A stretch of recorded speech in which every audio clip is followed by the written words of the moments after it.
इधर से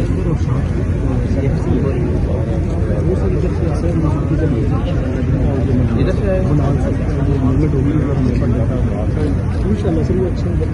ऐसी निकल की फोर्स आप अपनी निकल गई मेरी निकल गई मैंने आपको कम्युनिटी इधर से होकर ये सूरत हाल है जी। यहाँ पर इस्लामाबाद की हम आपको बता रहे हैं और ये बख्तरबंद गाड़ियाँ हैं, ये पुलिस एहलकार हैं, रेंजर्स है, पुलिस है, सिंध पुलिस है और वो सिक्योरिटी है कि आप देख और इर्द गिर्द के जितने हॉस्टल्स हैं, जितनी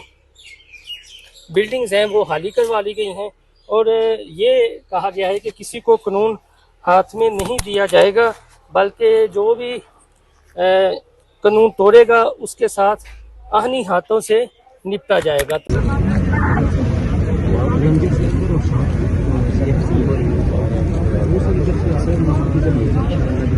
इधर से इंशाल्लाह से वो अच्छा ऐसी निकल की फोर्स आप अपनी निकल गई मेरी निकल गई मैंने आपको कम्युनिटी इधर से होकर ये सूरत हाल है जी। यहाँ पर इस्लामाबाद की हम आपको बता रहे हैं और ये बख्तरबंद गाड़ियाँ हैं, ये पुलिस एहलकार हैं, रेंजर्स है, पुलिस है, सिंध पुलिस है और वो सिक्योरिटी है कि आप देख और इर्द गिर्द के जितने हॉस्टल्स हैं, जितनी बिल्डिंग्स हैं वो खाली करवा ली गई हैं और ये कहा गया है कि किसी को कानून हाथ में नहीं दिया जाएगा, बल्कि जो भी कानून तोड़ेगा उसके साथ